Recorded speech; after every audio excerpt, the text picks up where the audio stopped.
పిఠాపురం మండలంలో 9.60 కోట్లతోటి flat and factory complex నిర్మాణానికి శంకుస్థాపన చేశాం. దీని ద్వారా సూక్ష్మ, చిన్న, మైక్రో, స్మాల్ మన పరిశ్రమలకి ప్రోత్సాహం ఉంటుంది. ఇందులో 50% సామాజికంగా వెనుకబడ్డ ఎస్సీ మత్స్యకార వర్గాలకి ఇది కేటాయించబడుతుంది. దీనివల్ల 650 మందికి ఉపాధి అవకాశాలు కలుగుతాయి.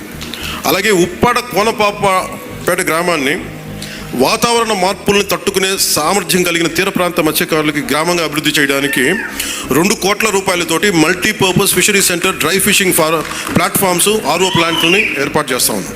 ఉపాధి హామీ పథకం ద్వారా 31 కోట్ల 21 లక్షల తోటలు మినీ గోకులాలు, హెల్త్ క్లినిక్లు, పంచాయతీ భవనాలు, గ్రామీణ రోడ్ల నిర్మాణానికి శంకుస్థాపన చేశాం. రహదారులు R&B శాఖ ద్వారా 26.95 కోట్ల రూపాయలతోటి 10 ప్రధాన రోడ్లని మరమ్మతులు చేపట్టాం. పిఠాపురం మున్సిపాలిటీలో 6.80 కోట్లతోటి డ్రైన్స్, మోడల్ అభివృద్ధి చేస్తాం. గొల్లప్రోలు నగర పంచాయతీలో 3 కోట్లతోటి డ్రైన్ల నిర్మాణం చేపట్టాం. పిఠాపురం, గొల్లప్రోలుకి త్వరలోనే సూవేజ్ ట్రీట్మెంట్ ప్లాంట్లు మంజూరు అవుతాయి. ఎందుకంటే కామన్ గుడ్ ఫండ్స్ ద్వారా 14 కోట్లతోటి పిఠాపురంలోని 20 దేవాలయాల అభివృద్ధి పనులకి శంకుస్థాపన చేస్తాం. అలాగే శాస్కీ ఫండ్స్ ద్వారా మీ అందరి కృషి మనస్ఫూర్తిగా మళ్ళీ ఒక దాదాపు 24,000 కోట్ల రూపాయలు మంజూరు చేశారు ఈరోజు. దానివల్ల మనం మల్టీ విలేజ్ పర్పస్ మన ఈ స్కీమ్స్ రన్ చేయగలుగుతున్నాం. అంటే పట్టణాల్లో కానీ గ్రామాల్లో కానీ మన మౌలిక వస్తువులు మెరుగుపరచాలని అభివృద్ధితో ఈ పనులు చేస్తూ ఉన్నాం.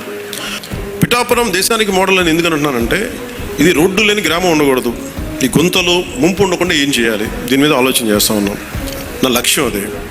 పిఠాపురం ప్రజలంతా మీరు దీవెనిచ్చారు, ఆ దేశానికి కూడా బలమైంది నన్ను గెలిపించి.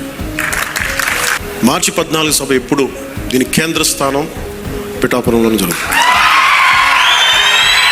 Mangalagiri party administrative headquarters అయితే Janasena ideological headquarters is Pithikapuram. Swami Vivekananda చెప్పినట్టుగా బలమైన మనసులోనే బలమైన శరీరంలోనే బలమైన మనసు ఉంటుంది. అందుకు శారీరక దృఢత్వం చాలా అవసరం. అందుకని నా వ్యక్తిగతంగా నాకు యుద్ధ కళల మీద అమితమైన ఇష్టం. నేను ఒక్కడే నేర్చుకుంటే సరిపోతుంది.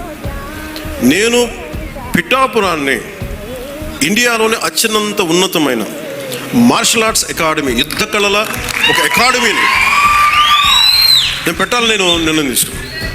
కాదు ఇప్పుడు ప్రారంభించేదానికి మొత్తం ప్లానింగ్ అంతా. ఎందుకంటే మీకు ఇంటిగ్రేటెడ్ మార్షల్ ఆర్ట్స్ ఉండాలి, దాంతోపాటు ఫైన్ ఆర్ట్స్. ఇందాక మనకి గరగ కళాకారులు ఇది అంతరించిపోతున్న కళలు ఇవన్నీ. ఇలాంటి కళలను కూడా ఫైన్ ఆర్ట్స్ అండ్ మార్షల్ ఆర్ట్స్ని 2 చేసే ఒక అకాడమీని పిఠాపురంలో నేను స్వయంగా ఇట్స్ కంప్లీట్లీ ఇది నా ట్రస్ట్ ద్వారా చేద్దాం నాకు. సో దానికి ఈ 2 నిర్ణయాలు మీకు చెప్పి కొత్త సంవత్సరంలో మీకు అండగా ఉంటానని తెలియజేసుకుంటూ, అలాగే పిఠాపురం మున్సిపాలిటీలో గత 6 నెలల్లో 4 కోట్లతో పూర్తయిన అభివృద్ధి పనులని, అలాగే గొల్లప్రోలు నగర పంచాయతీలో 80 లక్షలతో పూర్తయిన పనులని ఈ రోజున మనం ప్రారంభించాం. గ్రామీణ ప్రాంతాల రోడ్ల పరిస్థితి మెరుగుపడాలనే ఉద్దేశంతో ఉపాధి హామీ పథకం ద్వారా 12.45 కోట్ల రూపాయలతో 41 గ్రామీణ రోడ్లని ప్రారంభించాం. అలాగే రాబోయే వేసవిలో విద్యుత్ ఇబ్బందులు లేకుండా పిఠాపురం పట్టణంలో 2.95 కోట్లతో నిర్మించిన 33.11 kV ఎలక్ట్రిక్ సబ్స్టేషన్ని నేడు ప్రారంభించాం. గతంలో శంకుస్థాపన చేసిన పిఠాపురం పశువుల సంత ఆధునీకరణ పనులని 1.35 లక్షలతోటి పూర్తి చేసి ఈరోజు ప్రజలకి అందుబాటులో తీసుకొచ్చాం. వరదల సమయంలో రాకపోకలకి ఇబ్బంది ఉంటే నేనే వెళ్ళాను కూర్చొని కొనసారి గొల్లప్రోలు నగర పంచాయతీలో హౌసింగ్ కాలనీలో 3.5 కోట్ల రూపాయలు నిర్మించిన బ్రిడ్జిని, అలాగే సూరంపేట కాలనీలో 27 లక్షలతో నిర్మించిన బ్రిడ్జిని నేను ప్రారంభించాం. అలాగే PM పథకం ద్వారా పిఠాపురం నియోజకవర్గంలోని బాదం మాధవరావు ప్రభుత్వ బాలికోన్నత పాఠశాల మరియు జిల్లా పరిషత్ బాలికోన్నత పాఠశాల గొల్లపోల్లో 1.15 లక్షలతో నిర్మించిన సైన్స్ ల్యాబ్, కంప్యూటర్ ల్యాబ్స్ని నేడు ప్రారంభించాం. ఇవి విద్యార్థుల భవిష్యత్తుకు ఉపయోగపడతాయి.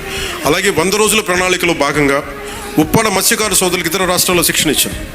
అభివృద్ధితో పాటు సంక్షేమాన్ని కూడా సమానంగా అమలు చేస్తా ఉన్నాం. మీ జీవనోపాధి మరియు ఉపాధికి భద్రత కల్పించే విధంగా సమగ్ర స్థాయి ప్రణాళికను త్వరలో మీ ముందుకు తీసుకొస్తున్నాం. నేను ఎక్కడున్నా సరే పిఠాపురం నా గుండెల్లో ఉంటుంది. ఇచ్చిన సంక్రాంతి శుభాకాంక్షలు తెలియజేస్తూ సెలవు తీసుకున్నాను. జై భారత్, జై హింద్.